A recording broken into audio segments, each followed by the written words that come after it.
Honorable members, Chairperson, my office have not received any apologies, Chairperson. Thank you, Chairperson. Okay, thank you.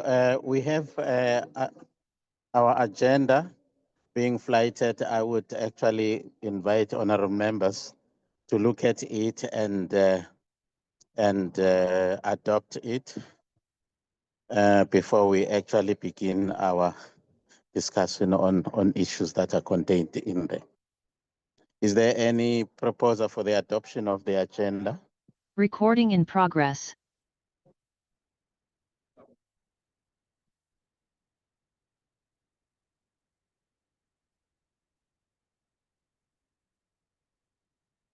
Honorable members. Honorable Dalani. Honorable Ndalane is proposing the adoption of the agenda. Yes, yes, Honorable Chairperson. The seconder. Good morning, Chair. I second on the proposal. Thank you. Thank you, Honorable Adams. Well,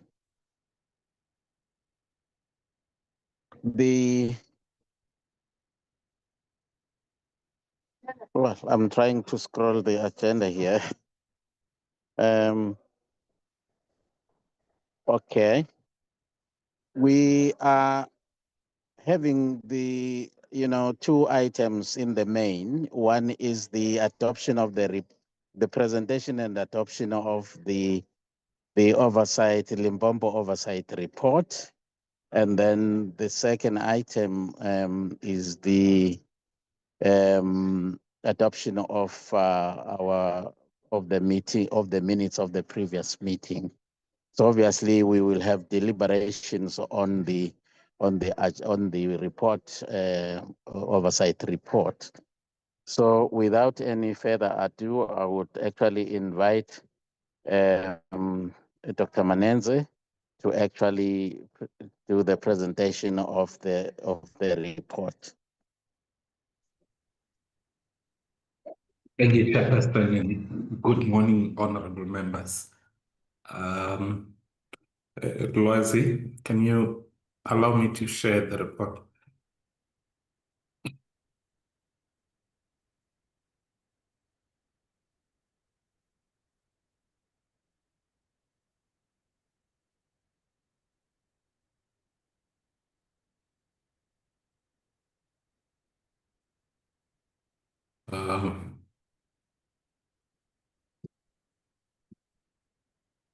So just gonna go to the beginning of the report. Yeah, I propose that we do not read word for word in terms of the report, but just highlight what perhaps each section entails and spend time looking at the summary of the observations and recommendations. So in this page, what we show, we give the date. The committee went to Limpopo last year in November, and towards the end of the term, from the 18th to the 21st of November. And the focus there mainly was the committee's ongoing work around communal property associations, as well as the post-settlement support and a follow-up with the labor tenant cases. So it's a follow-up to the work that the committee had done, or the previous committee. Let me move quickly, because here this would be the general issues around the approach and what the committee engaged in. And then there we have the exact program as it appeared in the plan, from the 18th to the 31st. And here is a summary of the visits, the committee visited Beaqadi CPA, the famous Zebediela estate. So in this section, you will find the summary of what is happening at that site and the issues. Mainly in the report we talk about the land ownership. We introduce the strategic partnerships and joint venture arrangements that occurred in that project from 2013. The governance and the management issues in the CPA and related failures, current infrastructure challenges as observed by the committee. Members will remember, lack of, some orchards look dry, and so we just summarize the challenges there. And then we deal with the financial support and farm investment, and introducing here the role that is played by the provincial government, in particular the Provincial Department of Agriculture, with the plans that they have developed and the funding that they want to bring. We summarize the challenges in terms of the community participation, during strategic partnerships, and the challenges around decision making there. And here we summarize what appeared to be a way forward in terms of revitalization of the farms and strategic partner. At the time of the visit, there was a master plan that was approved by the Provincial Department of Agriculture, and they continued to search for strategic partner. So that way the project was at the time of the visit. And there were some points that were made by the committee around involvement of the CPA, and to make sure that a partner that is, that is going to be approved must be a viable one with a proven track record, as well as issues of capacity. So one of the things was the concern about repeating the same mistake. So there was a request from the portfolio committee that the department, especially the Provincial Agriculture, working with the Provincial Shared Services Center, must implement robust checks and balances to prevent exploitation of the CPA and members as well in the findings. So the next project that the committee visited was the labor tenants claim a Matke family in Pilgrims. Then we give the background when the Matke family lodged land claim,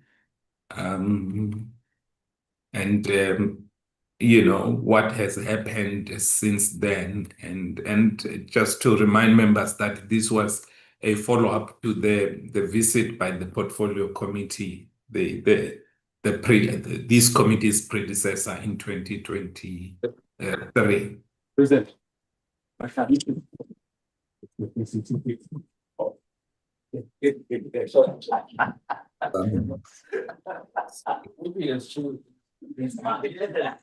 Somebody? Chair? Okay. Am I audible? Yes, you are audible, but there was some people actually making a slight noise in the background. Okay. All right, thank you. Yes. So the main concern here for the committee was to say, if there was a promise that was done in, a commitment made in 2023, the committee wanted to check progress in terms of finalization, settlement of the labor tenant claim.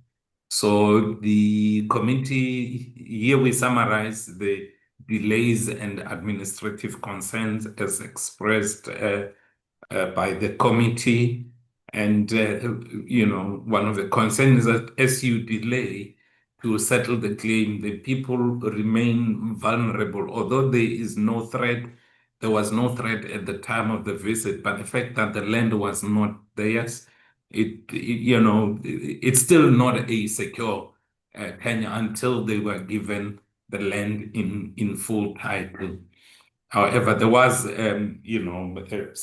substantive progress that was made by the department, because at the time the committee was informed that the claim was at a very advanced stage of conveyancing. One concern here was that the committee highlighted was development support. Sorry. Members will remember if maybe to revive the memory of members. This is the site where we visited, and it began raining there. You could see, although the family was there, in terms of land use, there was very little that one can say. They had few livestock, of course, but it does ensure that they really require state support to make use of the property.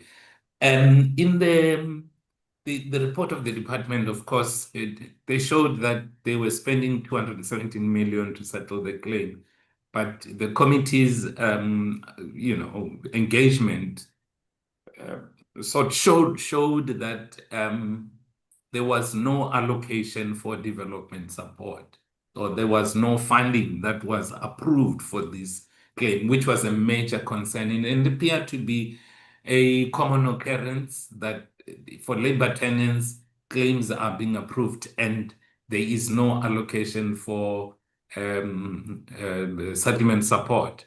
Whereas the legislation under Section 26 of the Labor Tenants Land Reform Act speaks about grants and subsidies that are mandated for development. So there was no plan for water, electricity, housing, or agricultural, development for this family. It's one of the issues that the committee identified.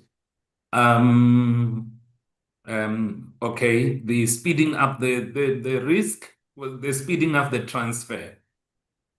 There was an undertaking that it will complete it this year, and but just transfer in terms of the timelines, it wasn't presented. There was no clarity around when and how. Then that makes it difficult for this committee to monitor. However, the committee expressed some kind of support to the process that had been undertaken up until that particular moment, and hoped that the land will be transferred. The only part that was left was the transfer of the land. And here then the committee went to Bela CPA. Then we record the farms and the hectares. Bela CPA, of course, is that CPA that was presented as a success story for Limpopo. And land acquisition, financial settlement, and resource allocation over, grant funding over 90 million.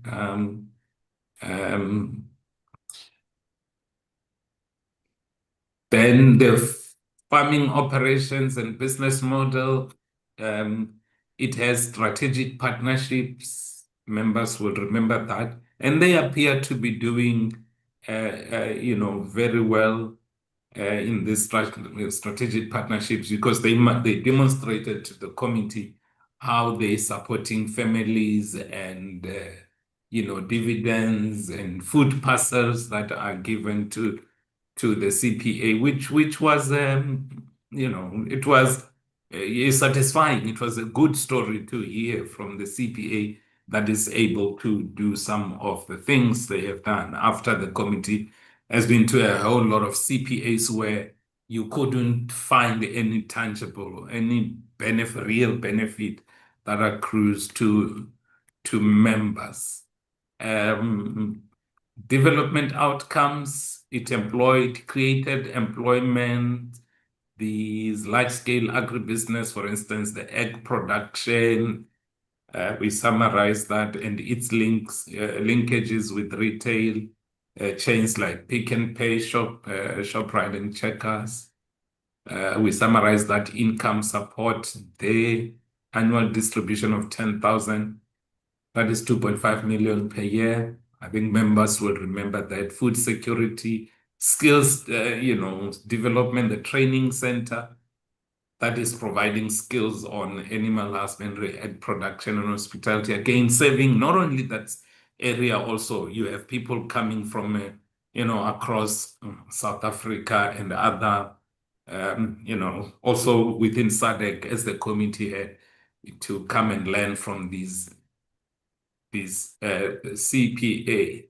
Governance, one of the issues there, it has governance challenges, and it came as a surprise for committee, because one of the issues which was unsettling for the committee was the fact that on paper, reports presented to the committee, it is not compliant, but it is compliant, sorry, but when the committee was at the farm, it heard from the department that it doesn't comply.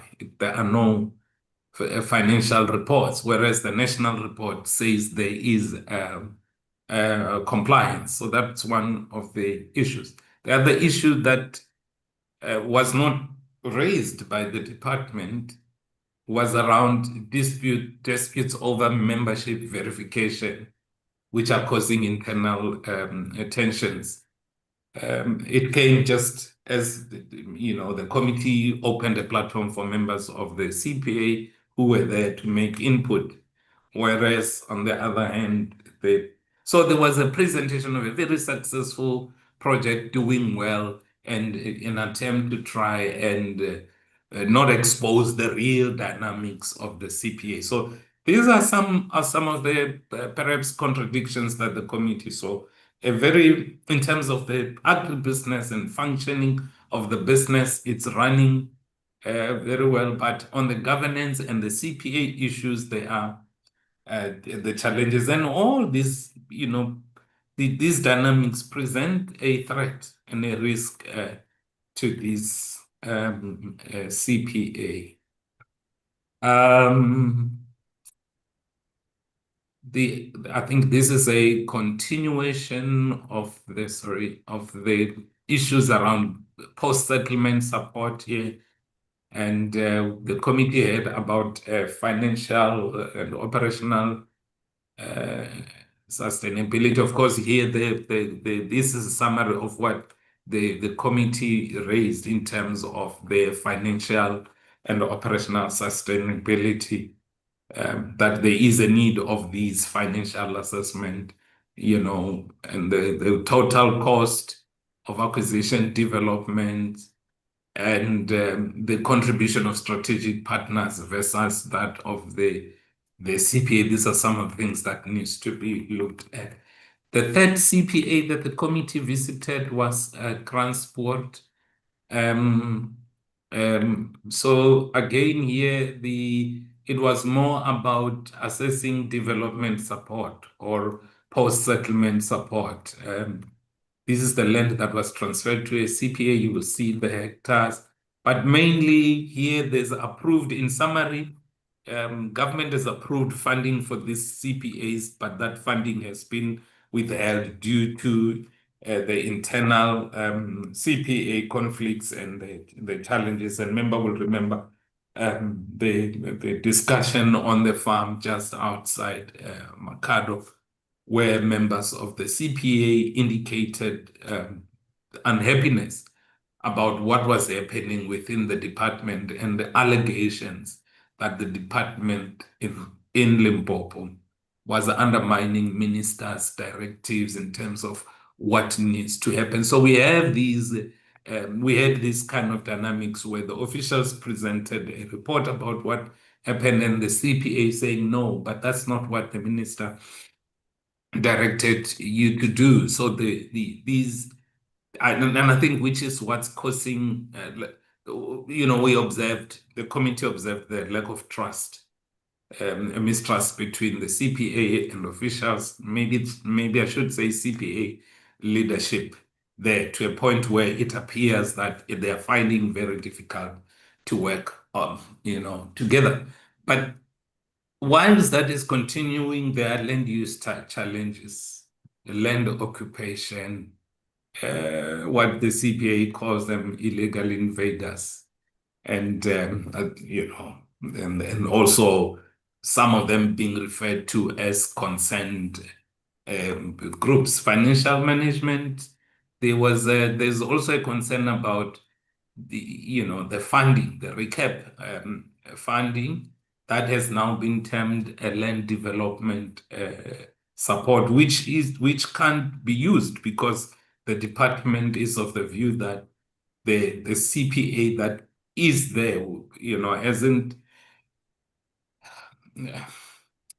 it lacks, or it hasn't complied with certain requirement.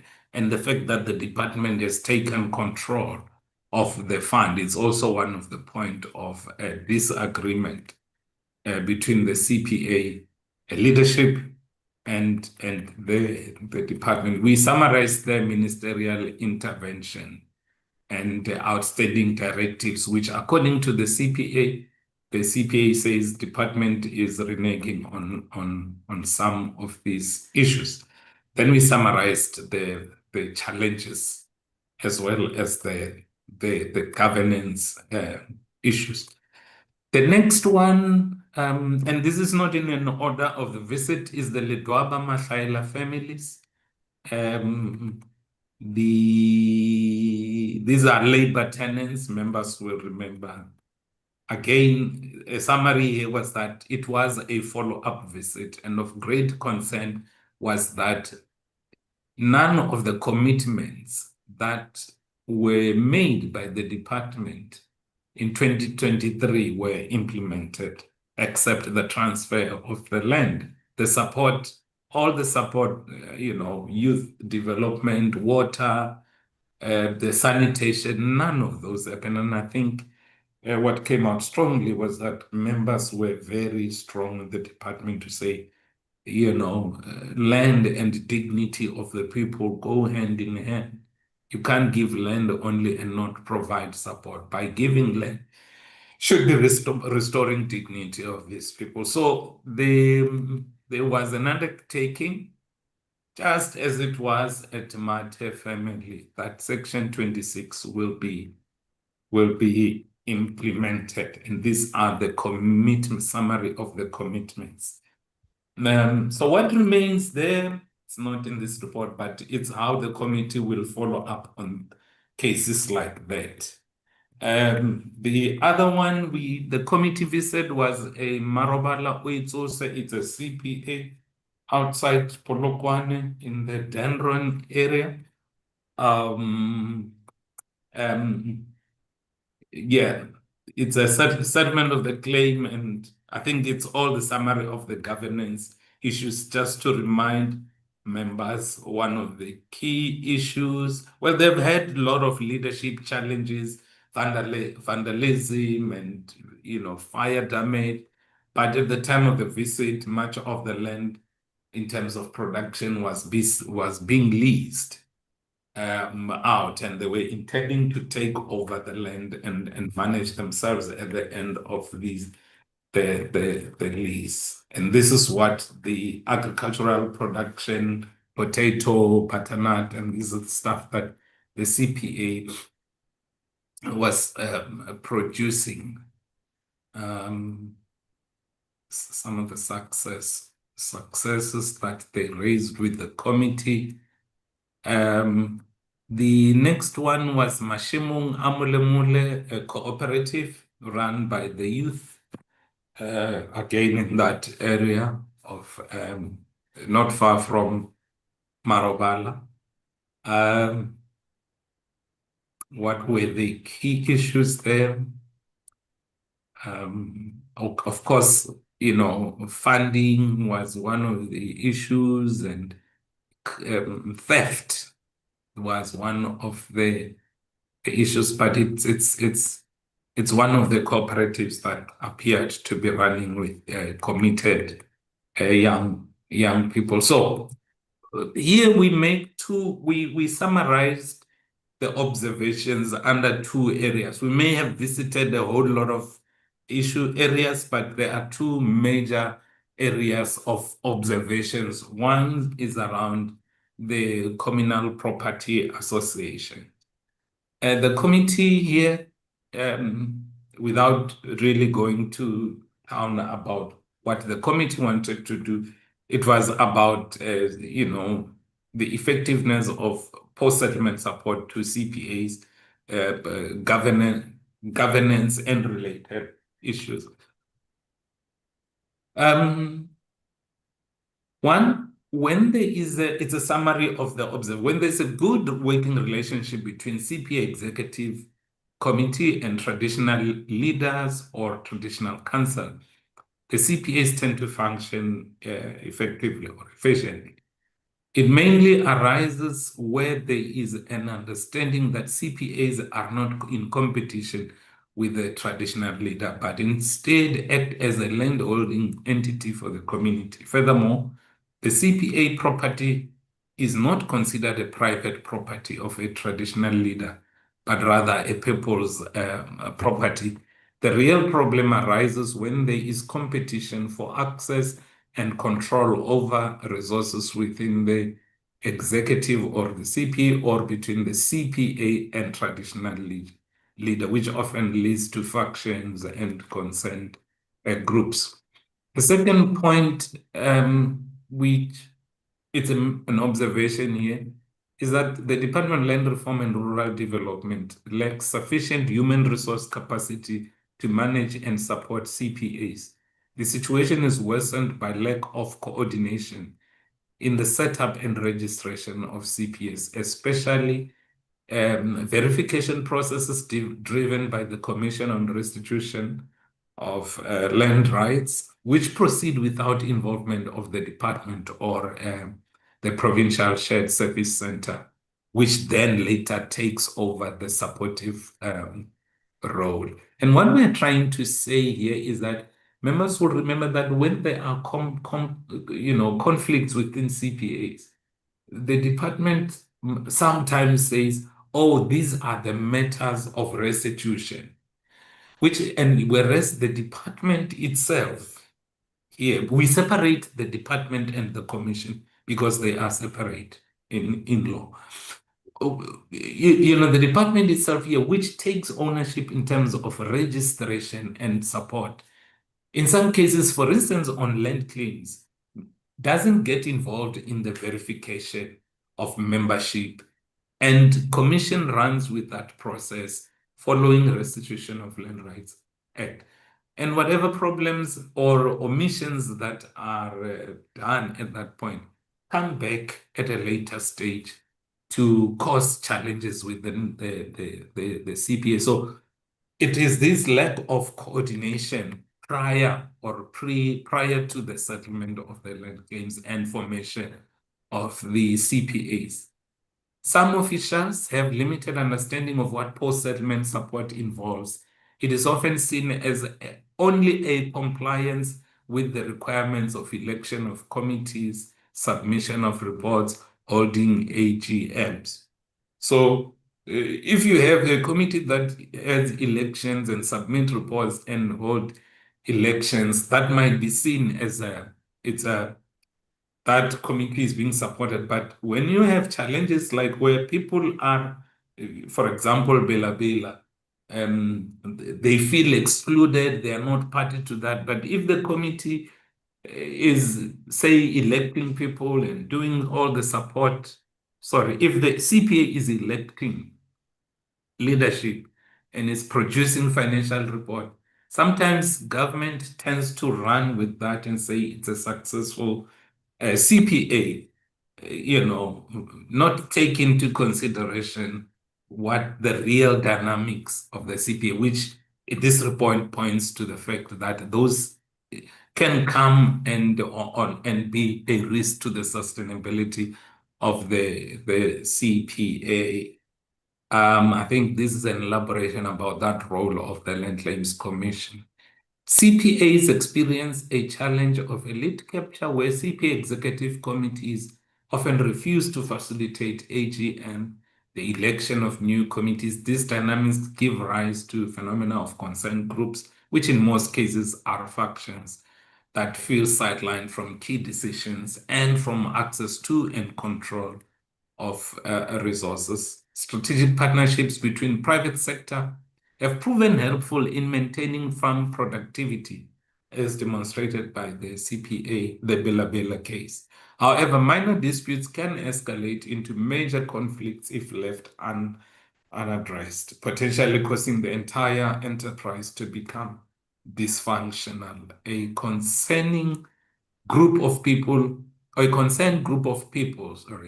who feel excluded from the business operation and CPA affairs, including benefits, remain a critical issue. Post-settlement support, that's the next area. The committee in its visit aimed to monitor progress in land development following restitution or land allocation. Here it was mainly transport, Mashimong Amole in the main. First point, farm output and income are not sole, it's an observation, are not sole indicators of a land reform project support. True success depends on the balance of, production, power, and property relations, which are often biased in favor of beneficiaries. So the point here that the committee makes here is that when we say a project is successful, and we must not only look at production and sale and supply markets. We must look at the power relations within these, communities or these CPAs.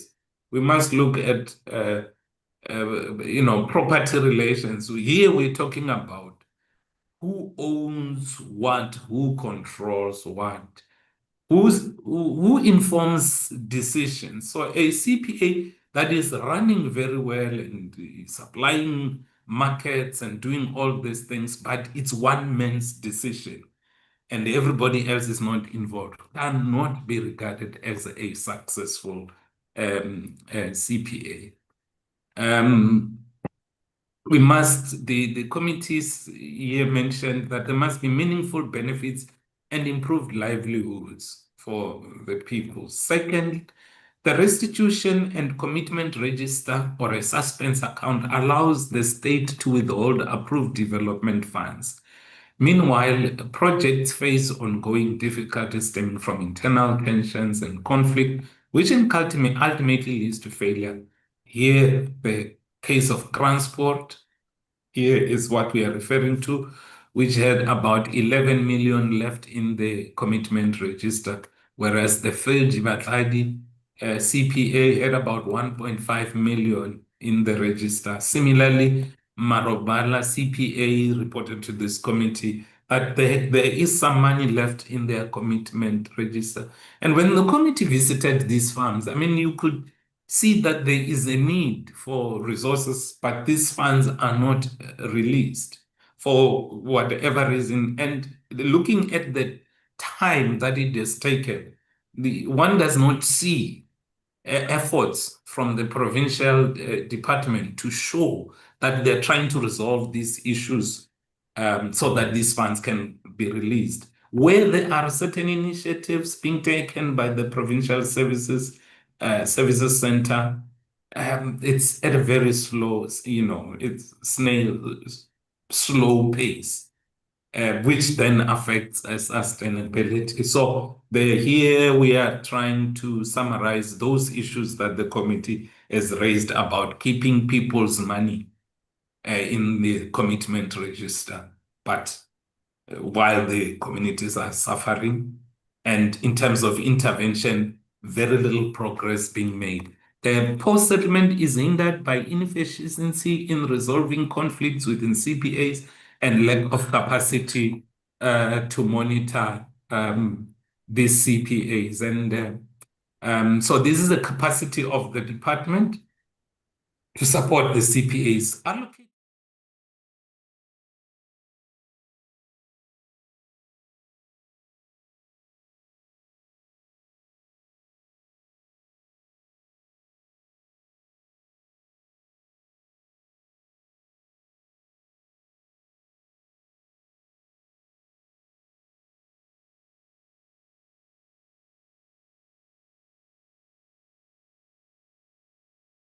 Things to the officials who have joined into the platform as well. May I request that we take this moment and observe a moment of silence as well as prayer and meditation.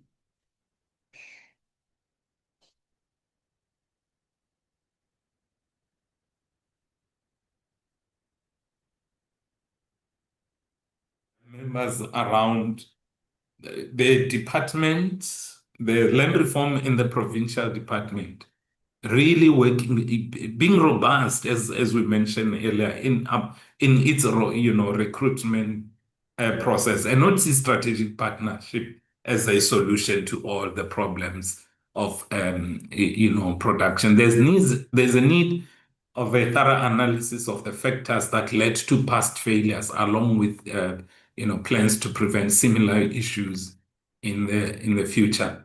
Having said that, we thought that is a summary of the observations. Then the following recommendations have been made to the Minister of Land Reform for attention by the Minister of Land Reform and Rural Development. Again, it is about strengthening governance and stability of CPAs. One is, formalizing mechanisms for cooperation between CPAs and, traditional councils. There has to be mechanisms or guidelines for clarifying roles, responsibilities, and boundaries between CPA and traditional leaders. This point arises from the fact that most of the time we hear about governance for CPA, training for governance of CPA. But on the other hand, the challenges also affect institutional traditional leadership. So one might be training one side, but the other side not receiving attention. So the proposal here for developing guidelines that the provincial department must follow, it's about ways in which there can be a holistic approach in how CPAs are being dealt with. It also might help to promote a joint planning forums to prevent contestations over authority and resources. This is very much at a local level. The minister should consider introducing mandatory governance strengthening programs for CPA executive committees, which for the report we've had already, they have started doing that. But the point that the committee is emphasizing here is that training should cover leadership, financial management, conflict resolution, constitutional obligations, and inclusive decision making. And we thought here, sometimes committees are elected, but there's no induction, there's no training.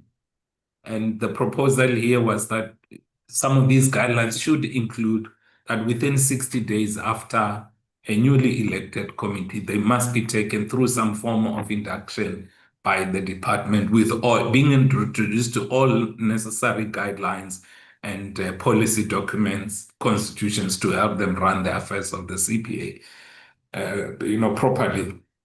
We call these elite capture because of, there's a trend where few people in certain instances tend to run the affairs of CPAs. So this matter must be addressed. and ensure democratic accountability. And how one can do this is for the minister to consider amending the CPA Act regulations to include enforcement measures where committees refuse to hold AGMs. Where they refuse to, what powers? It appears that sometimes these AGMs do not take place and very little is being done. So there needs to be a review to strengthen the hand of the department in that particular area. That could include, appointment of interim administrators. It may be a legal question that needs to be explored. And again, we talk about building institutional capacity to improve coordination. Significantly enhance human resource capacity. The committee had about in Limpopo, for instance, that there were a very small unit that is not only dealing with CPAs, but all tenure-related issues. If you talk about labor tenants, ESTA cases, communal land tenure, and CPA. So the mandate of the unit is wide, yet there's very limited personnel, human resource. So here it's about recruitment of additional personnel with expertise in community governance-led administration and conflict resolution. Establish a unified coordinated model for CPA establishment, verification, and post-settlement support. The number 6, clarify the scope of post-settlement support within the department. And here, the idea is to develop internal directives outlining that post-settlement support includes governance, support, conflict management, land use planning, enterprise development, not only compliance monitoring.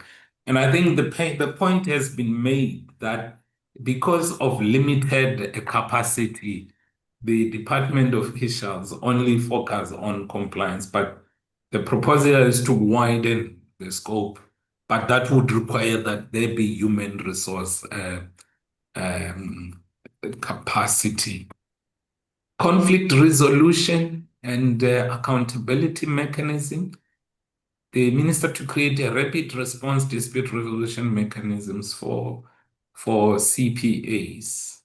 Again, is to deploy trained mediators and legal support to address emerging disputes before they escalate, and use a restorative justice approach to address factionalism and consent group, and increase oversight and monitoring of CPAs. One of the things that's lacking is monitoring.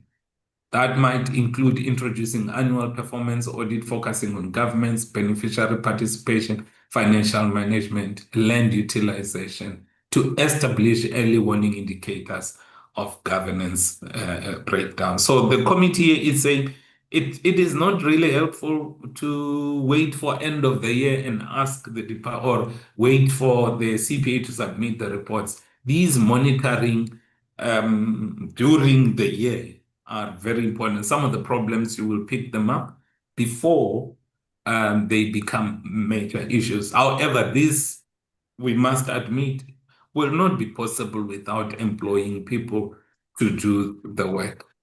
In terms of post-settlement, minister should link development funding to governance, readiness, and conflict-free status, release funds in tranches based on meeting governance milestones, holding AGMs, and presenting credible development plans, prevent projects with unresolved internal disputes from receiving funds that may be mismanaged, and fuel tensions. That's releasing of funds. Review and reform management of commitment or suspend registers. There must be a clear criteria for releasing of funds and define timelines for interventions where the funds remain unused due to internal conflicts. The point here is that you can't have money staying in these accounts for forever. There must be some kind of guidelines and time frames. And and when there's a policy around this, it means that the Auditor General and the committee as well will be able to say, hey, when we do age analysis of these funds, this fund has been in this account for 10 years. And that is not okay in terms of governance.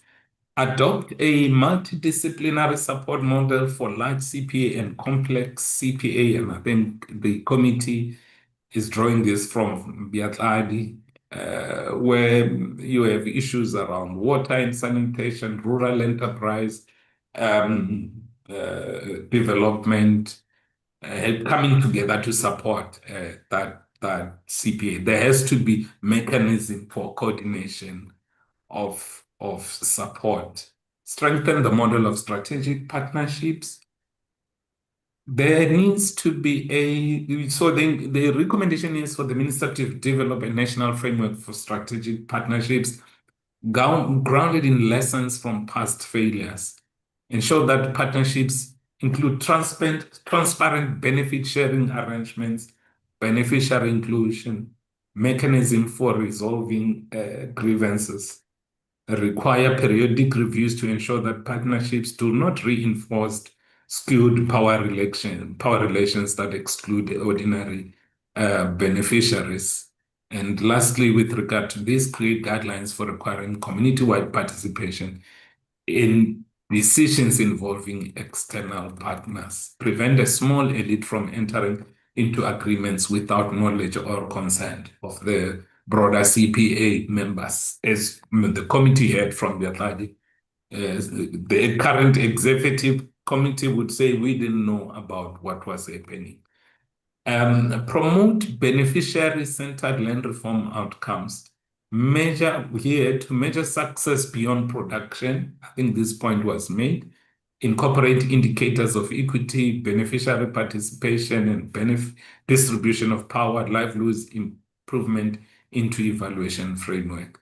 And ensure that voices of concerned groups and marginalized beneficiaries are integrated in this decision making. And how that can be done is to establish beneficiary forums linked to CPAs to institutionalize community consultation. And I think here, this is what the observation that most of the concerned group arises from the feeling that they are being excluded. They don't feel it, apart from the fight for resources. It's about inclusion. So this is about finding mechanisms by which everyone will feel included. Thank you, Chair. These are the proposed recommendations for consideration by the committee.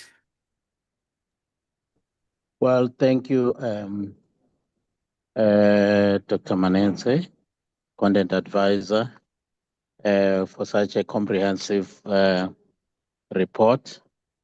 I will now allow honorable members to make some reflections on what they have actually heard, and also make some input where necessary, and make amendments and additions where there may have been omissions. I will now recognize hands, and I will request Lwazi to please help me, identify hands, because my gadget over this side is not able to show me hands that are raised. Honorable Morning, member. Chair. Oh, okay. Yes, this is now an Okay. opportunity for us to discuss the report. Oh, no, I was going to indicate which hands are up, Chair. Okay. My hand is We have Honorable Nyambose, Honorable Mtetwa. Okay. We have Honorable Mntama. That is Mtetwa. We have Honorable Mkletama. We have Honorable Mkhaga,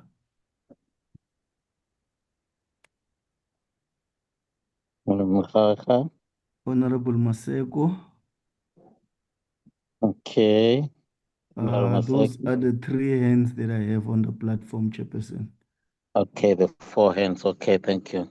Thank you, Chair. All right. Honorable Van Wyk, Honorable Van Wyk, only see it now. Van Wyk, okay. Thank you, All right. Chair. Nyambose, you have your 4 minutes. Thanks, sir. Thank you, Chair. Greetings to honorable members, greetings to our fellow officials, and those who are following the portfolio committee deliberation. Mine is the overview based on the report that has been generated. I know that the focus is about what was seen in Limpopo.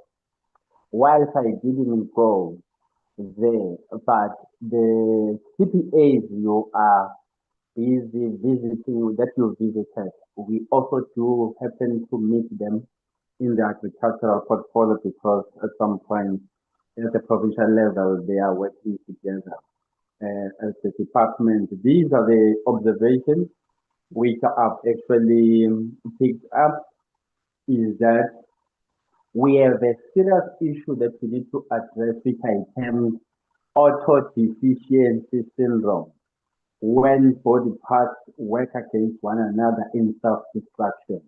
In this case, you have CPAs, Community Property Associations, working with traditional leadership institutions.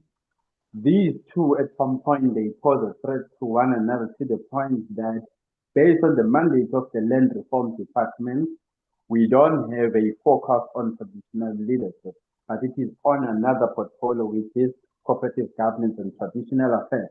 But the matter of land, which is being engaged on in this portfolio, sits and rests with the traditional leadership institutions mostly, but with the intervention of the Community Property Association Act in 2024, it then introduced a new concept of community property association, which is sharing the same space at a community level.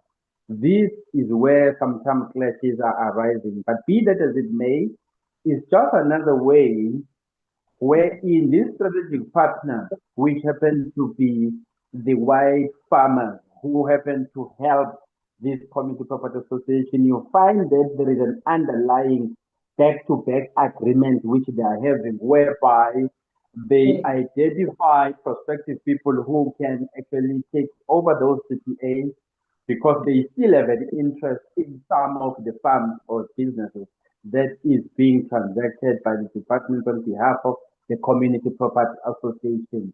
So we need to just monitor that, because what we have observed is that most of the initiatives don't succeed because the value chain in the agricultural sector or in the business sector, the issue of banking, the issue of factors of production, the issue of implements in the agricultural sector, it's all owned by syndicates who are organized, who are feasting on those who have money, especially who happen to be the beneficiaries of the settlement process of land reform.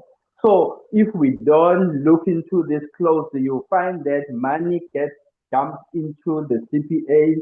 If there was money for settlement, after that, they continue taking over the existing business operations of the previous owner.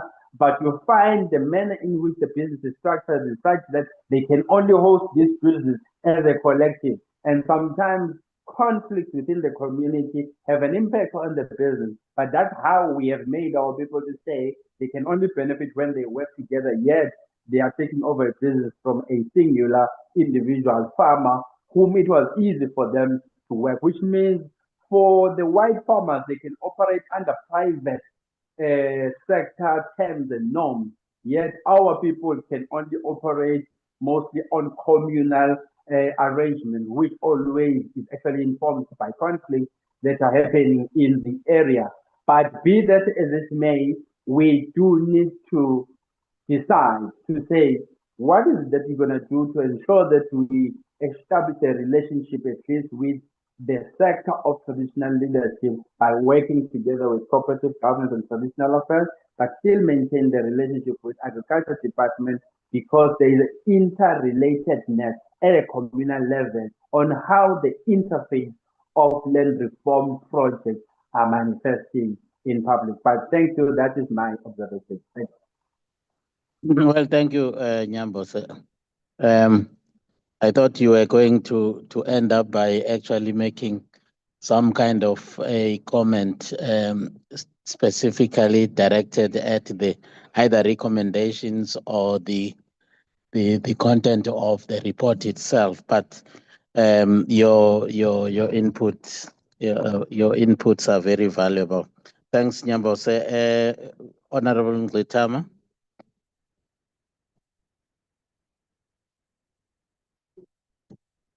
Honorable Nglitama. Thank you, Chair.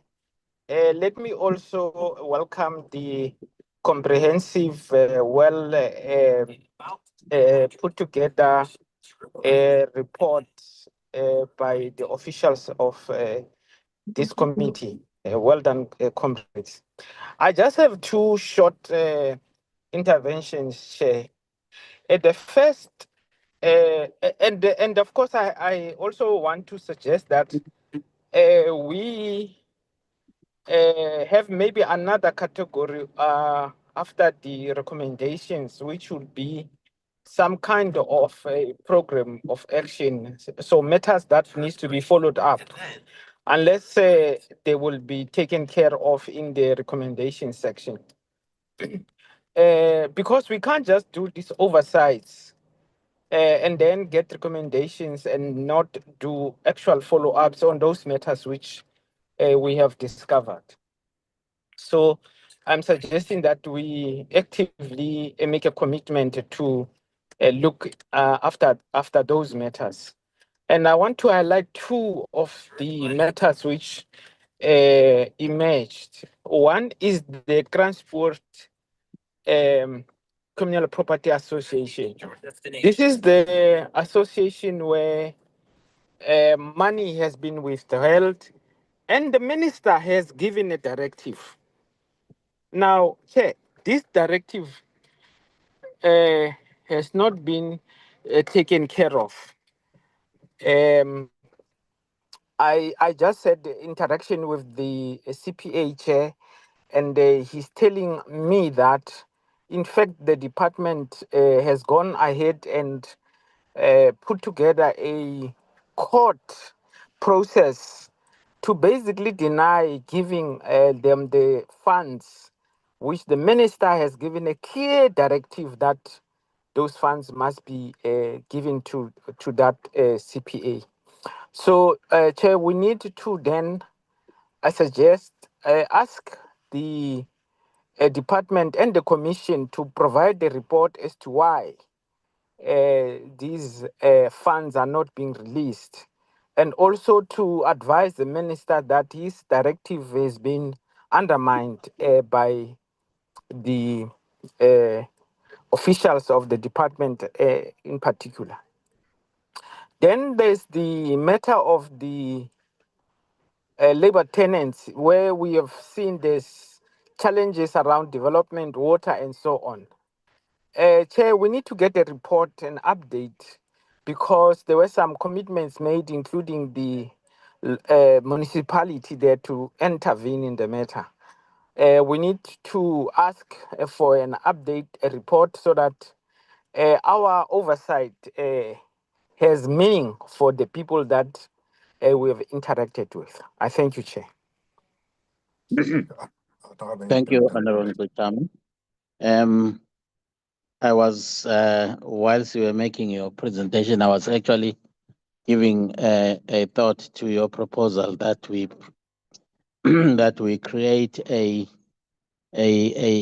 slot at the end of our, just after the recommendations in our report, which will identify those key areas which we identified as action points, just to for the purpose of oversight to ensure that after we had left, something actually was done about those issues. I think it's a plausible proposal, in my view. May I recognize the hand of Honorable Mkhaga?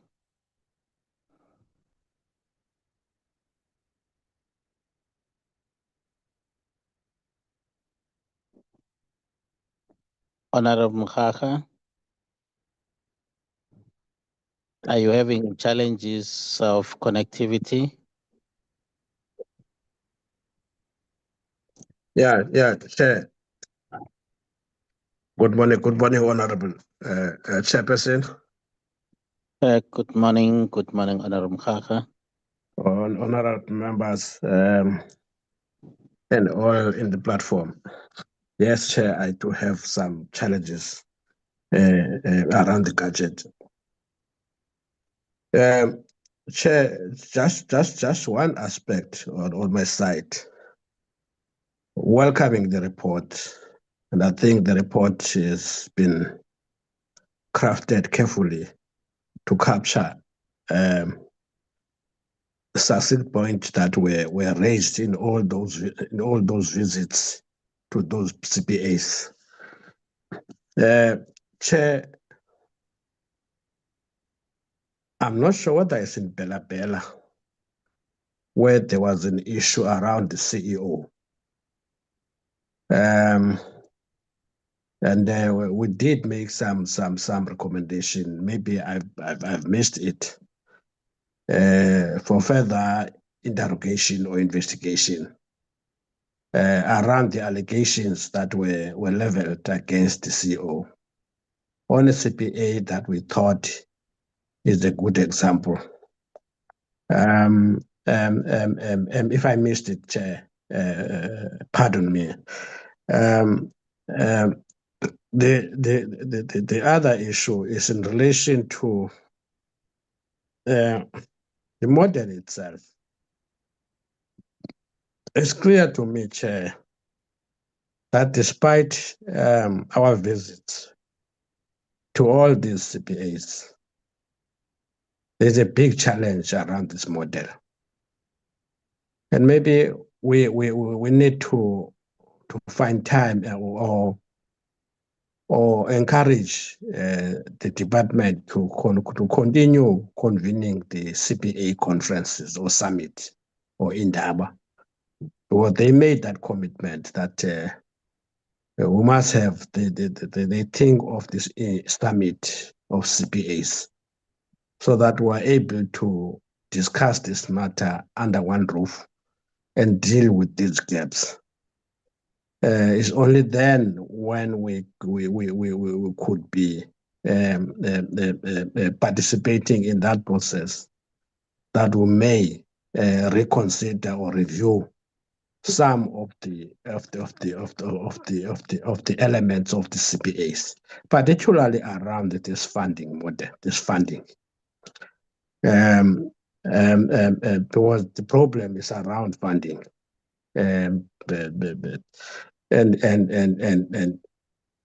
which nullifies now the importance of ownership patterns that we thought would be a good example in terms of redistributing land to our people. I still have to see a very good CPA that is mastering, its operation from governance to redistribution to funding. So I think, Chair, for me, it's a matter that I thought Limpopo, of course, was better off in many respects as far as CPAs are concerned, but it's a process that was full of misleading. Because remember, one CPA told us that they are busy farming, good farming, etc., and only to find out that it's not them. It's one service provider that is doing the work. Theirs was just to go and see and whatever. So those are the components, Chair, that I thought maybe an urgent attention. Maybe our researchers must assist us here even before we go to that summit, if that summit is going to sit, Chair. Thanks, Chair. Well, thank you, Honorable Mukaka. I think Honorable Mukaka is actually alluding to the proposal that Honorable Mkletama actually made, that we have a space for those specific action points for us to be able to continue oversighting them, to continue making follow-ups to ensure that indeed what was promised actually has been done. So I just hope that our support team is capturing that. Excuse me, may I recognize the hand of Honorable Masego? Thank you very much, Chair, and good morning, colleagues.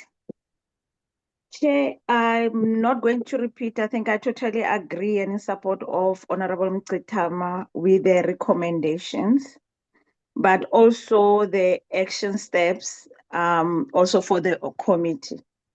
What I can add also is, if when we go for the oversights, individual oversights, and we identify agent recommendations or agent actions has to be sent. We need to make sure that they send them immediately when we are done in the meeting, maybe the following day or 2 days after we have interacted with the CPAs. Because sometimes it's like the report that Member Mkletama was talking about, that the money hasn't been paid. So we get to be part of the problem, that we went there and nothing is happening. We just give the yes, and there's no any action that they see or value that they see in our oversight as we interact with the CPAs.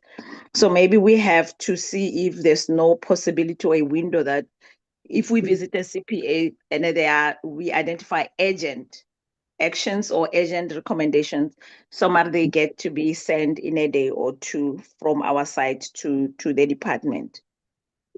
And the other one that is a concern to me, I don't know how are we going to go about this one, is this formalized consent groups of the CPA. As we go about, we get to spend a lot of time also listening to the consent groups in the CPAs. And also they stay for a very long time being consent. And the department itself also has given them a title. It's a worrisome system that we have to, as a committee, see how we go about that. We have to deal with that so that it can be nullified title, and have a system that if there's a consent from the CPA, there is a system that they can immediately have a way of sending their complaints without them mobilizing to be a group and waiting for a certain period when there's a meeting after a year that they can vocalize their concern. I don't know how, I don't have the solution on that one, but I'm a little bit concerned that is being a formalized title of the consent groups of the CPA that is ongoing. But other than that, I welcome also the report that is a brilliant report for our oversight. If we can get the action steps, the recommendation, the department can listen to us, there will be a progress and there will be value from us as we do our oversight. Thank you, Chair. Well, thanks. Thank you, Honorable Masego. With regard to the consent groups, I think one has a sense of disappointment around the functioning of the office of the CPAs, because if it was fully functional by now, we would be probably be talking a different language in terms of how to deal and manage, the voices of dissent and dissatisfaction within the CPA, rather than actually institutionalizing the word consent group, because then you are likely to find a fringe of people who would actually want to generate, issues that would actually, push them into calling themselves consent groups, when in fact there are no genuine consents that would warrant them actually calling themselves consent groups. So I think the focus should, in my view, be on how best we can actually put pressure on the department to make sure that the CPA office is fully operational and is resourced adequately. Thank you. May I recognize the hand of Mr. Van Wyk? Yes. Honorable Chairperson, good morning, and good morning to all the other members of the committee. Chairperson, to be quite honest, I'm actually covered here, but if I just can reiterate that we really need a date for that CPA summit in order to deal with all those issues that we have for the CPAs across the country. And also, I just also want to mention, Chairperson, is that once that summit, the date comes and we have the summit, can we please make sure that all the CPAs, especially in the Western Cape and the Northern Cape, also will be well represented at that conference, Chairperson? And that's all from me. Thank you very much. Well, thank you. I'm not sure whether that is a proposal to add on our recommendations that a CPA summit stroke Indaba is actually convened to look into the whole issue of the CPAs. If that is a proposal, can we formalize that into a proposal and be seconded so that it becomes part of our recommendations?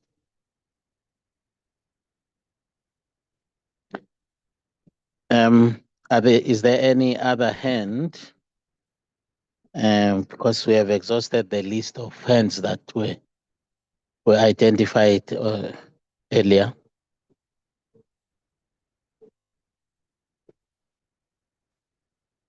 Loazi, are you able to recognize any hand? Is there any other hand? Chairperson, there's no hand, but I wanted to come in. Oh, okay, Honorable Adams. Thank you, Chairperson, and good morning to all the members on the platform. Chairperson, I just wanted to check on our time frames for adopting our draft reports, and then what is the time frame for submitting to the House for adoption of the programs, because I think sometimes we are delaying too much on our oversight or any other program and reports that we are having to discuss and adopt and then send to the House. I just wanted to check what is our time frames for doing that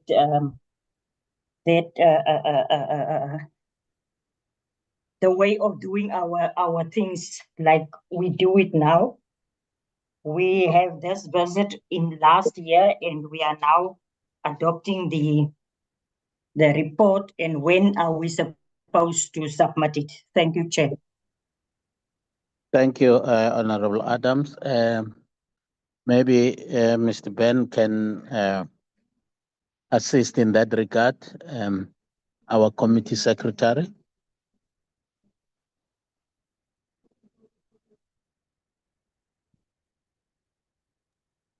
Oh, Yeah. good morning, Chairperson.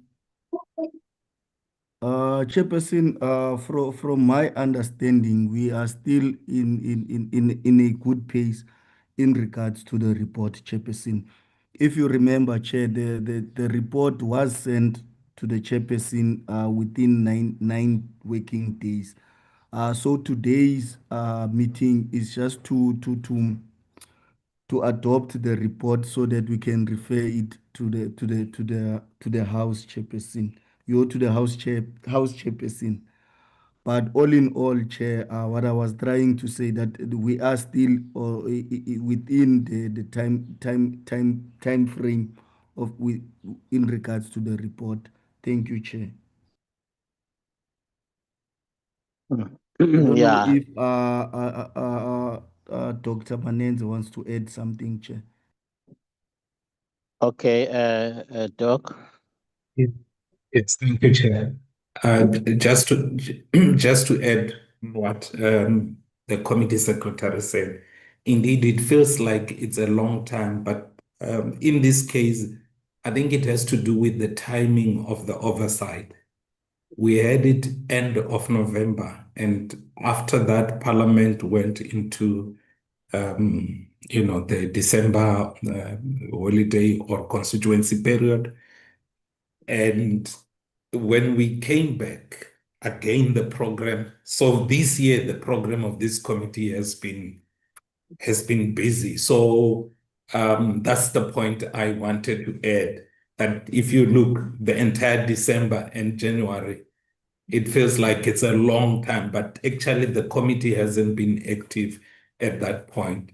As Lwazi says, in terms of the committee section, what we call it, SO standard operating procedures, 8 days after the oversight visit, we must produce a report. So within 8 days, the report is available. It becomes a committee programming issue. If the committee has in its quarterly program prioritize other issues, then this is where you will find that report is delayed.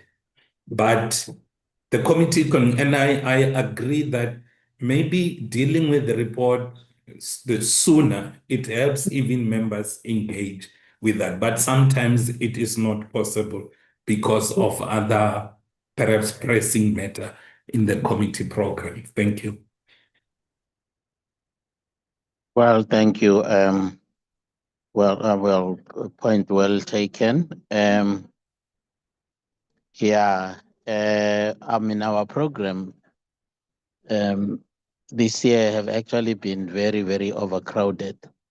In fact, to a point where some honorable members, they express their concerns to me that we program the activities of the committee in a way that denies them the opportunity to interact even with their constituencies and other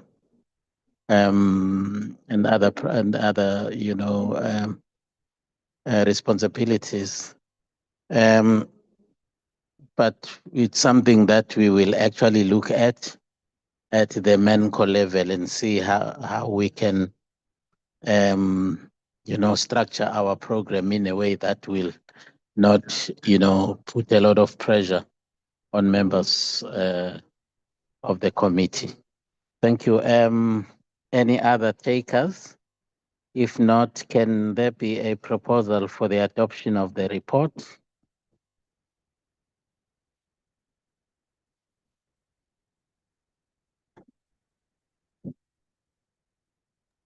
Chairperson, Yes, Honorable Adams. thank you for the opportunity. Chairperson, I move for the adoption of the report with all the recommendations as discussed. Thank you, Chair. Thank you, Honorable Adams. Any seconder? Honorable Ndalani, Masako, seconder. seconding, Chair. Seconding. Yes, Honorable Maseko is actually seconding, and our report has actually been adopted with the amendments and additions that were made. Can we move on to our next item? Mr.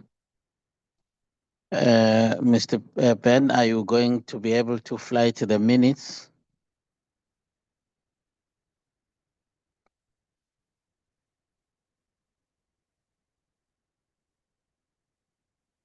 Yes. Minutes are on, Chair. Thank you. I can see them. And these are not actually written in Chinese. Okay, I take it that honorable members have had an opportunity to go through the minutes.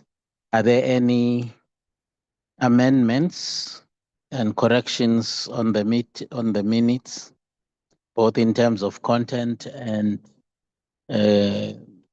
grammar and other issues? Chairperson. Honorable Adams. Thank you, Chairperson. Chairperson, I move for the adoption of the minutes. Unless I've got Chinese eyes that forsake me so that I didn't pick up anything. But for now, I move for the adoption. Thank you. Well, thank you, Honorable Adams. Is there any seconder? Ndalani, Honorable Ndalani. Honorable Ndalane seconds. The set of minutes actually have been adopted. Thank you, honorable members. Is there any other matter, committee secretary, that we would like us to look at? Where is the agenda? Good morning, Chairperson. Mm. Sorry, Chair. There's no agenda for this one. No, I just wanted to say to Chair, if it's possible, Chair, I know you're rushing to the ad hoc. If it's possible, you can give us just 5 minutes of your time, Chair. Just the officials and the chairperson. And another thing that I would like to raise to the committee as well, Chairperson, in regards to the planned oversight with petitioners here in the Western Cape, the political application is currently with the House Chairperson. If there's any further information, we will communicate with members. I thank you, Chair. Well, thank you, honorable members.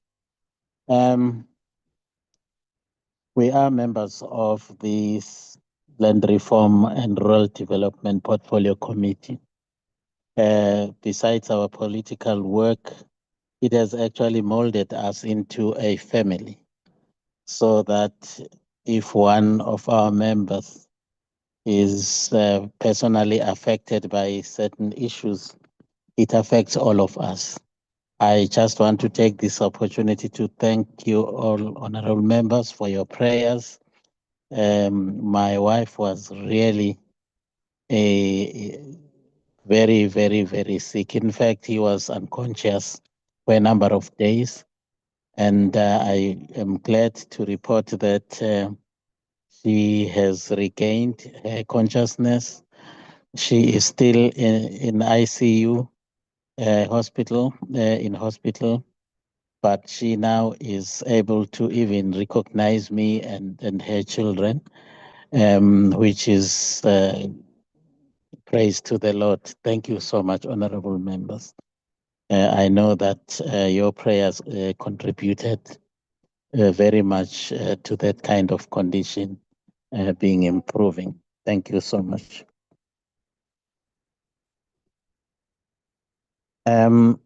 There being no matters for further discussion, the meeting is adjourned. Thank you so much, honorable members. The chairperson, Thank you, Chair. Thank you, Chair. Comrade Secretary, we are looking forward for that report between you and the Chair. Thank you. Bye-bye.